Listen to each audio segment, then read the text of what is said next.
Quiero ver si me oyen. No logro yo. Sí, doctora, se lo escucha. Se le escucha, doctora.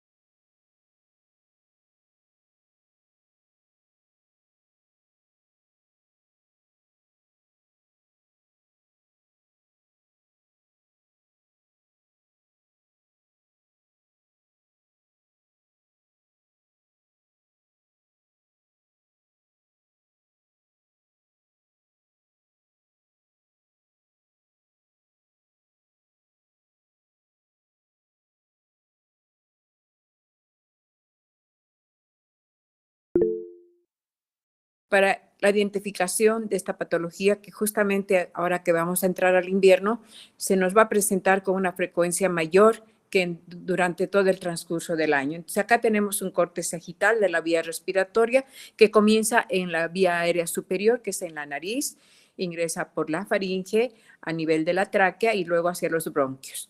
Entonces pasaremos a la próxima. Vamos a hacer una pequeña descripción de estos puntos. La próxima. Y vamos a ver un pequeño resumen acá de bronquiolitis. Comenzando de la definición. ¿Qué es la definición? Es el primer episodio de sibilancias causada por infecciones virales en niños menores de 2 años. Entonces, vamos a tratar de identificar el concepto en que la bronquiolitis es el primer ataque viral en los niños. El primer ataque viral, ¿no? Y que es una causa común de enfermedades y hospitalizaciones, especialmente en niños menores de 2 años. Ocurre principalmente en otoño e invierno, que justamente es esta época y estos meses, ¿no? La incidencia ocurre entre los 2 y 6 meses de vida, de edad del niño, ¿ya? ¿Cuál es la etiología? Todos sabemos que el virus sincitial respiratorio es el agente causal más frecuente, casi en el 80% de los casos. Hay otros agentes que no son tan importantes, pero es importante que nosotros recordemos que el sincitial respiratorio es el que nos va a producir todas estas manifestaciones. ¿Cuáles son las manifestaciones clínicas? La tos. Tenemos que, como un gold standard, la tos es el que nos va a llevar a una identificación de esta patología. Tomamos en cuenta la edad del niño, más la época del año y la tos, entonces ya son 3 factores que se van a asociar para pensar en un diagnóstico de bronquiolitis. Asociado a esto, vamos a tener la fiebre por el componente viral y también como consecuencia de todo esto va a haber dificultad respiratoria, porque vamos a ir viendo que el problema es a nivel de la vía respiratoria superior por la presencia de secreciones abundantes. Y estas sibilancias que después pueden llegar a producir estertores. ¿Cuáles son los factores de riesgo? Generalmente los niños prematuros, estos niños que han tenido una falla en lo que es la membrana hialina o en algunas alteraciones a nivel inmediatamente antes de nacer, pero en niños prematuros, no han logrado madurar, digamos, su sistema respiratorio y estos niños sí tienen posibilidad de tener este tipo de patologías. Luego, una enfermedad pulmonar crónica, es decir, eso ya sería en personas ya de mayor edad, pero no tanto en niños, pero sí también en niños que han comenzado temprano con una patología pulmonar y que se torna crónica en el transcurso del tiempo. Hay también defectos anatómicos, o sea, alteraciones congénitas que pueden presentarse o pueden ser también de tipo patologías, digamos, que tienen una alteración genética, ¿no? Y cardiopatías, lógicamente como una consecuencia lógica de esa falla en el problema en el sistema respiratorio.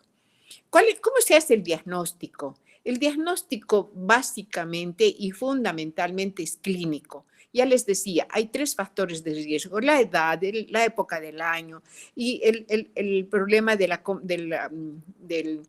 compromiso prácticamente del virus. El sincitial respiratorio es el que va a completar el ciclo para que esto se pueda producir en nuestros niños. ¿Qué es lo más importante para nosotros cuando hemos identificado el problema de bronquiolitis?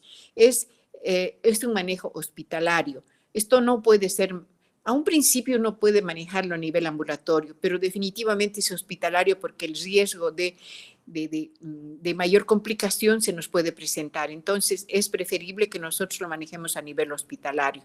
¿Por qué? Porque aquí va a haber necesidad de un soporte. ¿Qué tipo de soporte? El oxígeno. El oxígeno y la ventilación, que va a ser sumamente importante, y la hidratación, fundamentalmente. Es la limpieza de las fosas nasales. Tiene que haber una buena permeabilización de la vía aérea superior y un control adecuado de la temperatura. También se supone o se toma en cuenta la posibilidad de utilizar medicamentos antivirales y más que todo el polibisumat, que se utiliza en una proporción de 15 miligramos kilo peso intramuscular. Es un anticuerpo monoclonal contra el virus. Y esta administración se recomienda para disminuir los factores de riesgo. Además de esto, podemos tener el cuidado de manejar el lavado de manos y evitar exposiciones pasivas al humo del cigarro. Este es otro factor de riesgo muy importante que hay que tomarlo en cuenta. La próxima, pésame. Bien, entonces ya hemos dado este pequeño resumen donde el virus y el sincitial respiratorio es el factor etiológico más importante de tipo infeccioso. Entonces, si nosotros consideramos que la bronquiolitis es el primer episodio de sibilancia causada por infecciones virales en los niños menores de 2 años, este sincitial respiratorio puede asociarse a otros virus. ¿Cuáles son estos otros virus? Sería el rinovirus y el parainfluenza. Ahorita estamos con epidemia de la influenza, especialmente en zonas como Potosí. Entonces, también ya podemos tomar en cuenta esa posibilidad. Asociado a esto también, asociado a estos procesos virales, también tenemos la presencia del adenovirus. El adenovirus es el virus que va a provocar un compromiso, pero bastante importante en niños que van a tener, especialmente en prematuros. Da imágenes monstruosas a nivel del pulmón y va a dar lesiones muy importantes el adenovirus. Entonces hay que estar pendiente de poder identificar también de forma simultánea la presencia del adenovirus. El coronavirus también no podemos dejar de lado esta situación que hemos tenido hace poco y tenemos que pensar en esa posibilidad. Entonces, las infecciones por virus sincitial respiratorio son los que más afectan. O sea, un 75% de los niños que tienen bronquiolitis tienen como factor etiopatogénico al sincitial respiratorio, especialmente en niños menores de 1 año. Este virus ocasiona brotes estacionales en todo el mundo, no es solamente privilegio de unos cuantos lugares o países. Y en lugares templados especialmente, como es Cochabamba, ¿no? Y estos picos se dan generalmente en noviembre y en febrero, pero ahorita con nosotros porque estamos en etapa de otoño y casi entrando al invierno. Entonces hay que tener muy en cuenta todos estos factores que estamos mencionando. Pásenmelo la próxima. El periodo de incubación. El periodo de incubación del virus es de 3 a 8 días, con un promedio de 5 días. Entonces, cuando nosotros tenemos el antecedente de un niño que ha comenzado con tos y nos dice la mamá, hace 3 días está empezando con su tos y esto está aumentando y tiene dificultad para respirar y tiene un poco de fiebre, entonces no hay que descartar la posibilidad de que pueda desarrollar una bronquiolitis. ¿Qué es lo que va a provocar que tenga esta enfermedad? Estas gotas de fluye que generalmente las personas que han tenido la posibilidad de tener un proceso respiratorio y cuando no ha habido un buen lavado de manos puede transmitirse a través de las manos. La principal causa de internación, especialmente en niños menores de 2 años, como mencionábamos, especialmente en los menores de 6 meses, es el virus sincitial respiratorio. Tiene una incidencia máxima entre las edades de 2 a 6 meses de edad, en los niños pequeñitos, entonces hay que tener la posibilidad de identificar esta patología. Es una causa importante de enfermedad respiratoria, especialmente en los 5 años de vida. Es decir, es mayor riesgo en los menores de 2 años, pero no debemos descartar que hasta los 5 años debemos pensar en esta patología. Ahora, ¿cómo se propaga este virus? El virus se propaga desde la vía aérea superior a los bronquios de mediano calibre, de mediano y pequeño calibre, y también a los bronquiolos y provocan necrosis. Y esta situación es la que va a provocar una respuesta inflamatoria.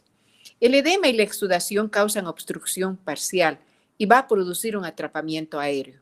Entonces, si nosotros nos ponemos a imaginar qué es lo que va a pasar con este niño, que normalmente está sujeto a una ventilación permanente y normal, pero si hay una obstrucción, ahí va a comenzar el problema. Y además, si a esto se asocia la presencia del sincitial respiratorio y además que este virus es el que en determinadas épocas del año va a estar presente, entonces no podemos dudar de que estamos frente a una bronquiolitis. Hay edema y exudación y esto va a aumentar la obstrucción y va a haber un atrapamiento aéreo y por lo tanto puede producir inclusive atelectasias o fenómenos de lesiones a nivel pulmonar, que esto puede llevar a un agravamiento del problema respiratorio del niño. Esta obstrucción provoca atelectasia, como les mencionabas. Dentro de la fisiopatología tenemos una pequeña imagen, ¿no? Que el agente causal, ya hemos dicho, el sincitial respiratorio, esta invasión produce ramificaciones a nivel de los bronquiales y esta ramificación o esta presencia del virus va a provocar necrosis y edema del epitelio bronquial. Y por lo tanto, inmediatamente después va a provocar una destrucción, ¿no?, de todas las células ciliadas. Y esto va al mismo tiempo a aumentar la producción de moco. Este aumento en la producción de moco va a producir una hiperinsuflación y obstrucción de la vía aérea. Y por lo tanto va a haber una alteración en la ventilación-perfusión pulmonar. Entonces, este aumento de la resistencia y la disminución de la compliance es lo que nos va a agravar el problema.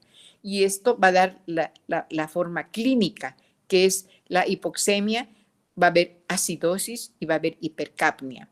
Y por lo tanto puede llegar a una falla respiratoria y provocar lamentablemente agravamiento del problema y hasta la muerte de los niños. Entonces, es un problema que inicialmente no parece que tuviese repercusión grave, pero si se fijan, ese fenómeno es rápidamente invasivo y puede provocar la muerte del niño. La próxima. Entonces, acá vamos a ver una pequeña imagen donde se ve el bronquiolo inflamado y en ese bronquiolo inflamado se acumula de moco y el alveolo inflamado va a provocar un alveolo colapsado y por lo tanto la vía respiratoria va a estar obstruida y no va a haber posibilidad de que ese niño tenga una buena ventilación. Ese es el fenómeno fisiopatológico más sencillo que nosotros podemos entender en la bronquiolitis. Acá también tenemos un pequeño resumen, que es como lo que ya hemos explicado anteriormente, que los factores que se van asociando, lo que ya les decía, ¿no? Dentro de esos factores son factores no solamente anatómicos, ¿no? Ya decíamos cuáles pueden ser. Pueden haber inclusive los factores congénitos o genéticos inclusive, ¿no? Y va a provocar un síndrome clínico y por lo tanto va a asociarse también al factor patogénico que es la presencia del virus, ¿no? Y el virus sincitial respiratorio es el que, en fin, en última instancia va a agravar todo el problema del niño, ¿no? Y también el proceso infeccioso va a estar asociado a una inmunidad disminuida. Y esto vamos a ver en niños prematuros, por ejemplo, o en niños que tienen alguna otra patología de base. Entonces, con esto, entonces se va a asociar todo el agravamiento del problema respiratorio. Entonces, nuevamente en el cuadro clínico, ¿qué vamos a hacer? Una reiteración. Esta patología se presenta en niños menores de 2 años, ya habíamos dicho, y fundamentalmente en niños menores de 6 meses, más específicamente de 3 a 6 meses. Y van a presentar, ¿qué es lo que va a presentar fundamental? La tos es el signo es el signo más importante. La tos asociada a dificultad respiratoria y fiebre. Son las tres pautas que vamos a tomar en cuenta para nosotros pensar en una bronquiolitis. Esta presentación clínica comienza con síntomas del tracto respiratorio superior. Y acá nosotros tenemos que tomar en cuenta que es bueno tomar la frecuencia respiratoria. Y de acuerdo al grupo etario, los niños van a tener un ritmo respiratorio. Si este ritmo respiratorio está alterado, es decir, está muy aumentado, es también cuando debemos sospechar, ¿no? Ahora, en los niños menores de un mes puede presentar apnea, ya que este niño no tiene una madurez pulmonar. La caja torácica no está, digamos, madura a esa edad al mes. Y por lo tanto, ¿cómo va a responder? Con periodos de apnea. O sea, directamente el niño se va a agotar y va a dejar de respirar. Entonces, acá tenemos que tomar en cuenta y tenemos que controlar el tiempo de progresión de los síntomas. En los niños pequeños va a ser rápidamente progresivo. Entonces, no podemos, como inicialmente hemos dicho, este niño no puede ser manejado en casa. La bronquiolitis tiene que ser manejado a nivel institucional porque necesita soporte de oxígeno, necesita soporte ventilatorio de alguna manera en algún momento. Y también esa hidratación que no se le va a poder hacer en casa. Y si nosotros lo hidratamos, tenemos el riesgo de broncoaspirarlo al niño. Entonces es fundamental que nosotros tomemos en cuenta esta situación. Luego, una vez que hemos visto, una besita más atrás, cuando esta sintomatología está presente, la tos persistente es la regla y la taquipnea, lo que les decía, que nosotros haremos la comparación de cuánto es la frecuencia respiratoria normal en un niño y si esa frecuencia respiratoria está alterada, para nosotros es un signo de agravamiento del problema, ¿no? Y este aumento de la frecuencia respiratoria es lo que nos va a dar la pauta de cómo el niño evoluciona, si está estacionario o va agravándose el problema. ¿Ya? Entonces, ¿cuáles son, cómo nosotros vamos a reconocer? Ya hemos dicho, es la infección de la vía respiratoria superior y esto se asocia a dificultad respiratoria progresiva. Estoy reiterando para que nosotros tengamos una idea de cómo se va a presentar. Y luego se va a empezar a identificar signos de dificultad respiratoria. Dentro de esos signos vamos a tener la retracción y tos con dificultad respiratoria, ¿no? Entonces, vamos a tener 3 signos de dificultad respiratoria. Vamos a tener el tiraje, retracción y estridor. Estos 3 datos lo vamos a poder identificar en el niño. Esto ya se presenta no en un problema de infección respiratoria moderada, sino en una grave. Y ahí vamos a tener la oportunidad de contar la frecuencia respiratoria. Por ejemplo, si es un recién nacido, la frecuencia respiratoria de un recién nacido es de 60 por minuto. Entonces, yo tengo 80. Ya, pues para mí es un dato de que esto está más de lo normal. Ahora, si yo dentro de los 60 por minuto en un recién nacido veo que esto va aumentando en forma paulatina, entonces, ¿eso qué significa? Estamos haciendo un deterioro de la función pulmonar. Entonces, un buen control que nosotros hagamos es de la frecuencia respiratoria. En el recién nacido es 60. En el niño menor de 1 año es 50. En el niño menor de 2 años es 40. Entonces, como una especie de guía, 60, 50, 40. 60 en el recién nacido, 50 en el niño menor de 1 año y 40 en el menor de 2 años. Entonces, este dato nos va a ayudar a evaluar, a hacer un seguimiento de la función ventilatoria del niño. Los niños menores de 2 meses y los recién nacidos prematuros pueden tener apnea, pero ya dijimos por qué la apnea. Porque la inmadurez del tórax hace que el niño no responda con esa fuerza que pueda responder un niño de 6 meses, por ejemplo, de 1 año. Porque él ya tiene cierta fuercita, hay mejor inervación, hay ya desarrollo de la masa muscular, ¿no? En cambio, en un neonatito o en un prematuro no hay eso y por lo tanto el niño responde con apnea. Y a veces eso nosotros no lo identificamos y tenemos que hacer un buen control de ese tipo de fenómeno. Y entonces acá los signos más típicos de bronquiolitis no vamos a poder determinarlo inicialmente, ¿no? Y entonces los signos de dificultad respiratoria nada más puede ser que tenga cianosis perioral, retracciones profundas, sibilancias y fiebre a veces. Entonces, podemos confundir los signos. Entonces, va a depender de la edad del niño para que nosotros identifiquemos cuáles son los signos de gravedad que nos están llevando a un agravamiento del problema mismo, ¿no? Ya, la próxima. Bien, el cuadro clínico a un principio, los lactantes impresionan como pareciera, a ver, la bronquiolitis se presenta en niños sanitos a veces, en niños eutróficos. El niño pareciera que no está enfermo, ¿no? Pese a que tiene taquipnea y hay retracción, pareciera que el niño está contento, está de buen humor, ¿no? Pero ese dato tampoco nos puede hacer quedar tranquilos. Nosotros tenemos que ir observándolo si es que ya tenemos el tema de la tos. Si el dato de la tos es fuerte y tomando en cuenta la frecuencia respiratoria, si nosotros vemos que va a ir ascendiendo esa frecuencia respiratoria cada vez un poco más, entonces en ese caso sí yo voy a tener que hacerle un seguimiento y monitorearlo a mi niño. Porque puede que esté bien, pero el parámetro de la frecuencia respiratoria está aumentando en frecuencia y eso me va a llevar a un mal funcionamiento de la vía respiratoria superior. Entonces, estos niños pueden avanzar a la letargia a medida que avanza la infección, ¿no? La infección viral. Y la hipoxemia es la regla. Entonces, ¿cómo voy a biocontrolar? Voy a tener que hacer una oximetría de pulso. Voy a ver cómo está saturando mi niño, porque puede haber que puede llegar a la situación de que ha disminuido, que hasta 90 podemos tener, 90% de saturación, pero en niños que ya se van agravando pueden llegar hasta 70. Y entonces en ese caso sí hay que tener mucho cuidado. A veces la presencia de vómitos y la falta de alimentación, o sea, el niño no tiene ánimos para comer.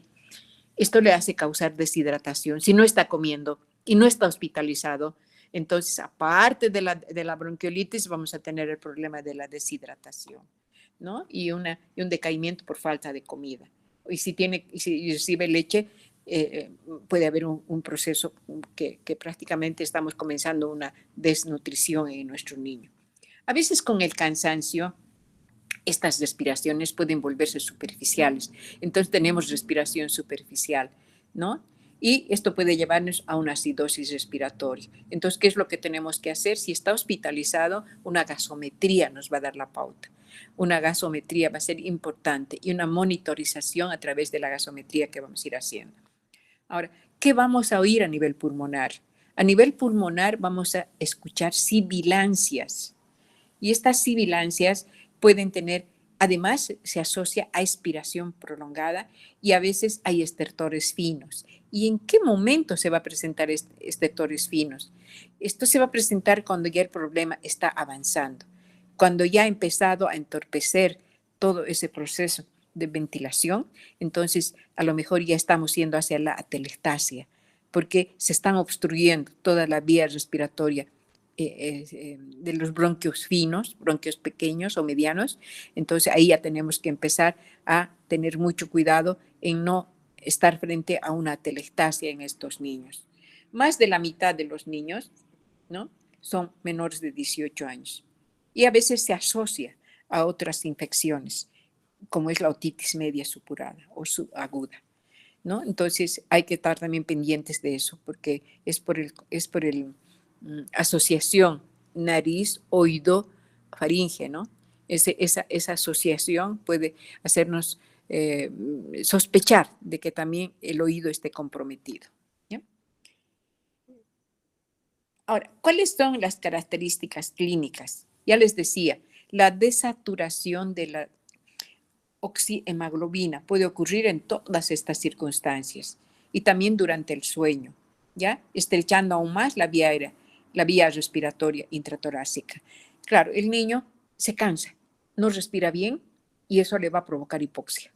Y entonces todo esto le va a dar una desaturación de la oxihemoglobina. ¿Y esto a qué nos lleva? A un agravamiento del problema. ¿Ya? Y entonces a la exploración física, ¿qué vamos a encontrar? Va a haber signos de aumento del trabajo respiratorio, va a haber taquipnea y vamos a tener ¿Cuándo va a haber el uso de los músculos accesorios? Cuando vamos a encontrar tiraje, retracción y estridor. Es ahí que ya está mostrando que hay ya el uso de los músculos accesorios, los respiratorios, ¿no? Y en la auscultación ya podemos escuchar hipoventilación. ¿En qué casos? Cuando ya vamos a tener la posibilidad de tener la telestasia, ¿no? Y a veces silencio respiratorio también puede haber. Y eso ya cuando la situación está un poco más grave, ¿no?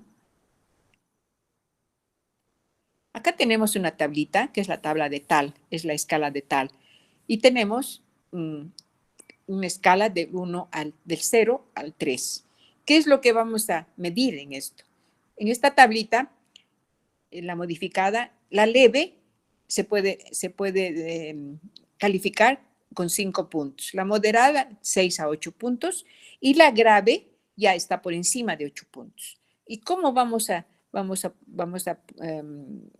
calificar o vamos a sumar este puntaje? La edad del niño es fundamental. Esto está calculado para 6 meses, ¿no? Entonces, ¿qué es lo que vamos a tomar en cuenta? La frecuencia respiratoria, por una parte, ¿ya? Acá vemos, acá en el 0, la frecuencia respiratoria es de 40 respiraciones por minuto. En el 1, 41 a 51, 55, en el 2, 56 a 70 y la 3, más de 70 respiraciones por minuto, ¿no? Por una parte. Vamos a tener la posibilidad de evaluar la presencia de sibilancias. Las sibilancias y estertores crepitantes.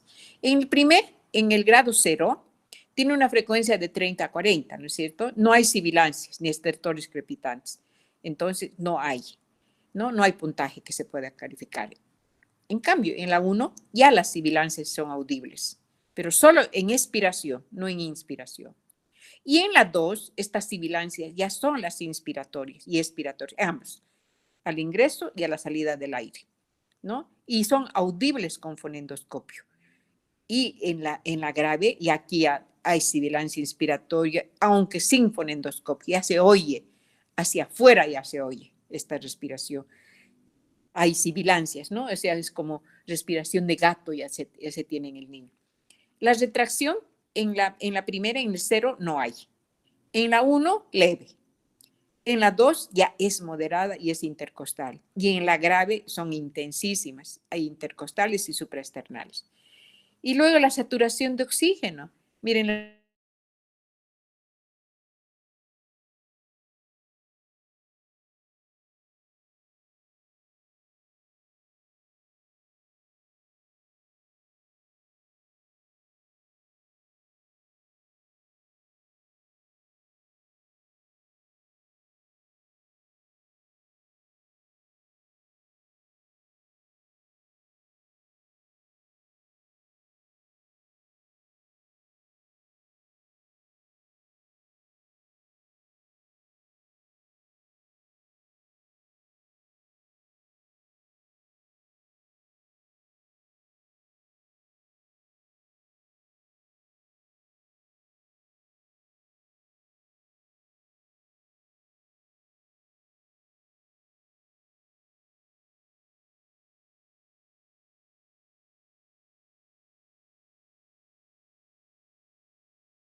Ya, ahora sí. ¿Se escucha? Ya, perfecto, mil disculpas. Ya, seguimos con la otra entonces. Bueno, aquí ya vimos la tabla de tal. Entonces nos guía, ¿no es cierto? Esa tablita nos ayuda para poder evaluar a mi niño con bronquiolitis. Entonces, otra forma de clasificar es de acuerdo a la leve, moderada, severa, ¿no? Y la otra que ya tiene una falla respiratoria inminente, ya está requete grave, ¿no? Entonces, en la leve vamos a tener un puntaje de 3. acá se puede manejar en el hogar. En esas circunstancias es lo que quiero que veamos. Entonces, acá, ¿cómo se tiene que manejar al niño? Con un ambiente tranquilo, vamos a cuidar medidas higiénico-dietéticas, llamamos, ¿no es cierto?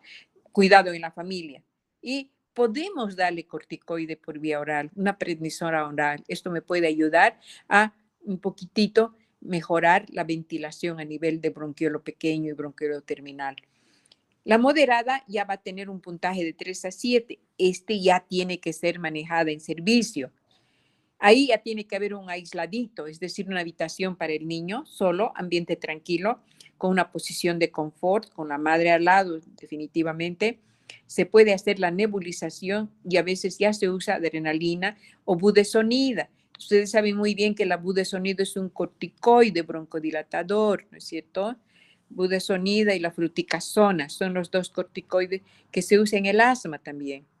Ahora, se puede también añadir acá una prednisona oral o dexametasona intramuscular, se puede utilizar. Esto es, pero ya es a nivel institucional, eso no lo podemos manejar en domicilio. En la severa ya directamente ya es un manejo hospitalario. Se va a internar al niño, se le va a poner en una posición de confort, se va a monitorizar. ¿Y cómo se monitoriza?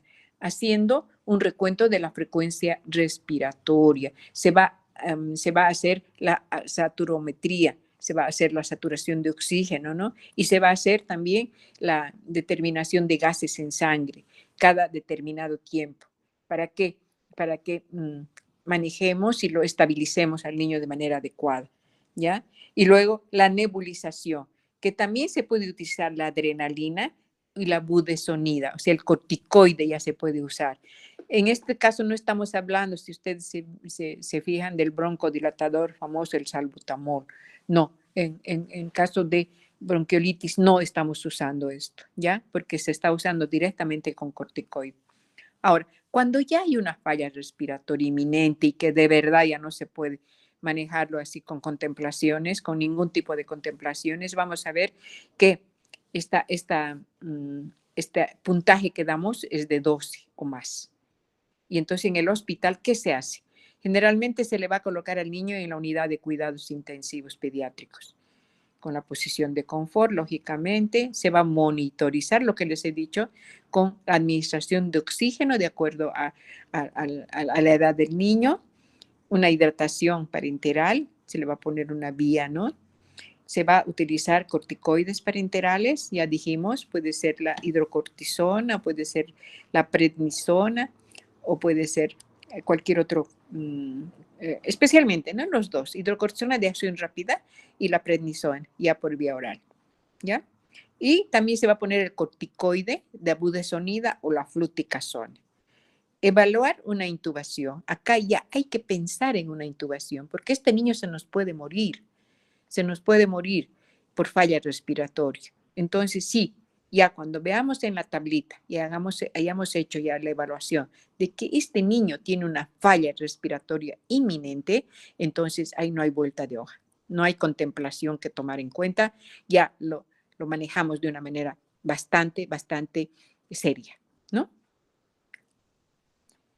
Ahora, ¿cuáles son factores de riesgo? O sea, nos preguntamos, ¿por qué un niño tiene bronquiolitis? ¿Cuál es el problema? ¿Por qué este niño sí y aquel no? Dicen que los varoncitos tienen más posibilidad de tener bronquiolitis. Cuando la mamá no le ha dado pecho materno, es un factor de riesgo. Miren qué increíble. Acá también la leche materna nos protege contra la bronquiolitis. Ay, que una mamá tenga la mala costumbre de fumar o que el papá, los fumadores pasivos, en este caso el niño es un fumador pasivo. Ustedes saben muy bien que si un papá fuma, el ambiente se contamina, el ambiente, el niño tiene una facilidad de poder absorber ese humo pasivo y puede provocar la bronquiolitis. Luego, hermanos en edad escolar, es decir, a un hermanito le dio, el otro hermanito también cae, ¿no? La asistencia a guarderías es donde más se pueden contagiar, o sea, los pequeños de 6 meses, menores de 1 año, ¿no? O de 2 años inclusive. Hacinamiento, pues no hay vuelta de hoja y no seamos, digamos, muy exagerados en decir, todavía en nuestro medio hay familias que viven muchas personas en un solo ambiente y a veces dentro del ambiente de donde duermen se pueden cocinar, se ponen estufas, qué sé yo, para poner algún tipo de, a lo mejor hornillas, no lo sé. Entonces eso es un hacinamiento que va a provocar y este es un factor de riesgo muy fuerte. Y la edad menor de 6 meses, lo que ya he vuelto a repetir, hemos reiterado, hemos dicho, el niño menor de 6 meses sí tiene chance de poder tener esta posibilidad de bronquiolitis. También hemos hablado de la prematuridad, no se olviden, niño prematuro no madura muy bien y a veces ese sistema respiratorio está sujeto a maduración, pero en condiciones de mucho cuidado. El bajo peso al nacer, asociado a la prematuridad. La edad menor de 12 semanas y en estos prematuros, la taquipnea, la cianosis, una enfermedad pulmonar crónica, ¿no? Que no tenga, digamos, nada que ver con lo que le está pasando, sino anteriormente ya han diagnosticado una enfermedad pulmonar crónica. Y luego defectos anatómicos de tipo congénito, ¿no? O de tipo genético. Una cardiopatía congénita que se asocia a una mala ventilación. La inmunodeficiencia, lo que hemos dicho, si la madre no le da pecho, pues está deprimida inmunológicamente. Y una enfermedad neurológica. Lógicamente, el niño con enfermedad neurológica está abotagado, está en, eh, no tiene respuesta, digamos, reflejos adecuados, hiporrefléxico, qué sé yo, ese tipo de niño, el tórax también va a estar de la misma forma, ¿no? No va a tener muy buena estimulación pulmonar. Entonces, ese tipo de niños también va a tener este problema. A ver, la próxima persona. Entonces, vamos a tratar de ver que hay valores de referencia respecto a la frecuencia respiratoria en función a la edad. Ya hemos mencionado, ¿no? En los niños de 0 a 2 meses, la frecuencia hasta 60 puede ser. Cuando digo que es taquipnea, por encima de 60. En el niño menor de 1 año, o sea, de 2 meses a 1 año, hemos dicho hasta 40, ¿no es cierto? Y cuando empieza a tener taquipnea, más de 50. En el niño hasta 5 años, ya disminuye 30. Y cuando ya tiene una frecuencia de más de 40, hay que pensar en que estamos frente a una situación a lo mejor de bronquiolitis. Y en los mayores de 5 años, ya, el niño puede tener una frecuencia de normalidad de 15 a 25 y por encima de 25 yo ya tengo que empezar a vigilarlo y hacerle el seguimiento. ¿Ya? Y bueno, acá tenemos una tablita también que no hay necesidad, bueno, aunque sí, vamos a tratar de explicar, que nos puede ayudar a evaluar al niño. El pulso. En el leve todo está normal, no hay mayor problema. ¿Y qué vamos a controlar? El pulso, la frecuencia respiratoria, la respiración, la mucosa oral, la fontanela anterior, los ojitos, la piel, la diuresis y los signos sistémicos. ¿Qué va a pasar cuando es leve? Todo normal. ¿Qué va a pasar cuando es moderada? Ya empieza a alterarse esa normalidad. El pulso aumenta, ¿no? La respiración también se hace profunda, la mucosa está seca, la fontanela anterior está hundida, los ojitos están y está deshidratado el niño. La piel está fría, poco turgente, la diuresis ha disminuido y hay irritabilidad. ¿Y qué pasa en una severa? El pulso va a estar rápido o débil, va a haber no estoy entendiendo qué estás, pero es una, bueno, vamos a ver. La respiración se hace profunda, taquipneica o bradipnea, puede ser o muy alta o muy baja. La mucosa oral está completamente, está seca y puede tener pequeñas placas. La fontanela anterior, hundimiento, está hundida, ¿no? Y los ojitos están hundidos también. La piel está fría y hay signo del pliegue positivo. La diuresis hay anuria y puede haber letargia y coma. En este caso ya estamos hablando de un paciente sumamente grave, ¿no? Y este flujograma que me puede ayudar para identificar. ¿Cuándo voy a sospechar de bronquiolitis aguda? voy a hacer una valoración completa, voy a realizar su anamnesis bien elaborada, remota y próxima. Es decir, tengo que averiguar si es el primer ataque. Hemos dicho es el primer ataque, ¿no es cierto? Eso para yo tengo que identificar, ¿no? Y voy a hacer un buen examen físico. Y voy a tomar en cuenta todos los factores de riesgo de un cuadro severo. Tengo que tomar en cuenta todos los factores que hemos mencionado. Con todo ello, voy a evaluar la gravedad. ¿Y cómo voy a evaluar la gravedad? Si es leve, ¿no? Va a haber una leve polipnea sin retracción, ¿ya? Y voy a diagnosticar con una saturación de 92. Está yendo bien el oxígeno, ¿no es cierto? Esto va a ser de manejo ambulatorio. Educar al cuidador, considerar una prueba terapéutica con salbutamol. A lo mejor puedo usar salbutamol en la casa o indicar salbutamol también para broncodilatación. Y antipiréticos, porque tiene fiebre el niño, ¿no? Y voy a hacer un control en 24 horas. Luego, cuando es moderada, ya voy a tener polipnea y va a haber retracción de las partes blandas. Acá ya están empezando a actuar los músculos accesorios, lo que les decía. Entonces, ¿qué voy a tratar de hacer? Voy a ver el criterio médico, ¿no? Para ver si lo voy a llevar a un centro de salud, es decir, a un hospital, ¿no? Y voy a ver factores de gravedad, ¿no? Voy a ver la posibilidad de hacer nebulización con adrenalina. Voy a ver esa posibilidad de adrenalina, ¿ya? O finalmente voy a gestionar la derivación a un servicio de urgencia o en ambulancia. O sea, tengo que estar con expectación armada, como se dice, ¿ya? No puedo yo quedarme tranquila o tranquilo con un niño que tiene todos estos factores de riesgo. Tengo que estar, pero ojo al charque, disculpen la expresión, pero tengo que estar, pero muy, muy, muy, muy preocupada de que esto puede avanzar rápidamente. Ahora, ¿cuándo es severo? Cuando los factores de riesgo se han unido, varios factores de riesgo, y la saturación ya es menos de 90, y hay fatiga muscular, y el niño ya no puede respirar, se está cansando. Entonces, ¿qué tenemos que hacer? A un centro de salud lo vamos a llevar inmediatamente en ambulancia y le vamos a dar oxígeno en el camino. ¿Y qué vamos a hacer además? Asegurar la vía aérea, vamos a ponerle un suero para que tenga una hidratación parenteral y una monitorización permanente al lado del niño, ¿no? Alguien que tiene que estar prácticamente controlando al niño, su respiración, porque cualquier rato se nos puede parar, ¿no? Y la última me parece que es, ya, y este cuadrito que también nos ayuda mucho como un resumen. Es un pequeño resumen que no hay necesidad de, podemos echarle una miradita, ¿no? Aquí vamos a tener,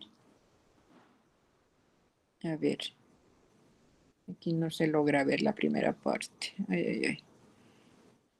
Quizá es. Entonces, fisiopatológicamente existe un efecto citopático. ¿A qué se refiere? A que hay destrucción, ¿no? Desde las células ciliares a nivel del bronquio, ¿no es cierto? Y esto genera una respuesta inflamatoria con presencia de secreción bronquiolar del bronquio pequeño. Y se activa una respuesta inflamatoria con todo esto, con la liberación de citoquinas. Todo un proceso inflamatorio se activa. Y se activan los macrófagos, ¿no? Y se genera necrosis y edema, provocando destrucción de las células ciliadas, un aumento en la producción de moco, generando el estrechamiento de la vía aérea. Y hay formación de atelectasia y áreas de hiperinsuflación. Este es un resumen muy bonito de toda la fisiopatología, ¿ya? Aquí esto ya lo hemos visto, ya lo hemos explicado y hemos visto también los factores de riesgo, estamos recalcando, estamos puntualizando el bebé prematuro, el bajo peso al nacer, la enfermedad pulmonar crónica, la etiología ya hemos visto también, ¿no es cierto? Y luego estamos viendo la definición, bueno, debíamos comenzar por acá, que sabemos que es una enfermedad respiratoria aguda de etiología viral que afecta a la vía aérea pequeña, en específico de los bronquios. Es el primer episodio respiratorio agudo con presencia de sibilancias. Eso es lo típico. Y se presenta en menores de 2 años y especialmente en niños, en varoncitos, ¿no? Y el cuadro clínico, el diagnóstico, lo vamos a hacer en base a la historia clínica y la exploración física. Y el cuadro clínico se va a caracterizar por estornudos, rinorrea, con o sin presencia de fiebre y dificultad respiratoria, sibilancias y crepitaciones. Ahora, ¿cómo voy a ver al niño? Cansado, con tos, fatigado, con mucosidad, respiración muy rápida, ruidosa y con sibilancias. Y acá están los signos de gravedad que ya lo hemos explicado, ¿no? Y la gravedad según la puntuación que hemos visto, de 1 a 3 leve, de 4 a 7 moderada y de 8 a 14 grave, de acuerdo a las tablitas. Y acá tenemos la imagen, ¿no? Cómo se ve el bronquio. Miren, secreción, y además es secreción verde, ¿no?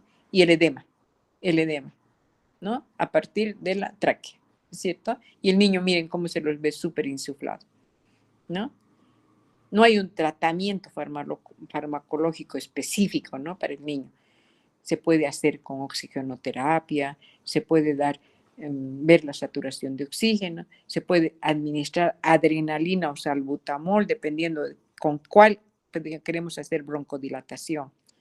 Y el diagnóstico diferencial de esta enfermedad es el asma, es la neumonía, son las cardiopatías congénitas, es una insuficiencia cardíaca y los anillos vasculares que se pueden provocar o se pueden formar por aumento del edema del bronquio, ¿no? Este es un resumen bonito, a mí me encantó este resumen y por eso los puse.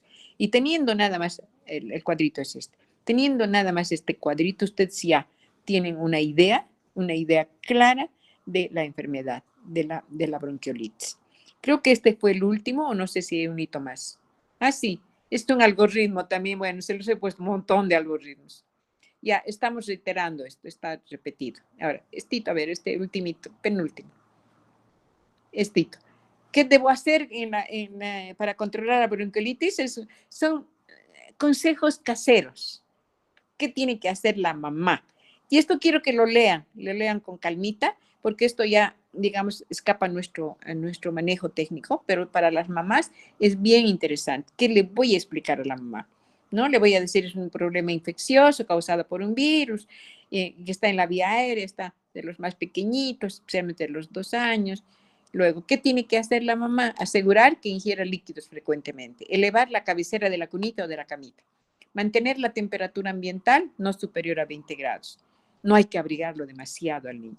Realizar lavados de suerito, de la vía aérea superior, la naricita, que no sea el respirador bucal, sino que respire por la nariz, que haga funcionar sus mecanismos de defensa de la nariz del niño.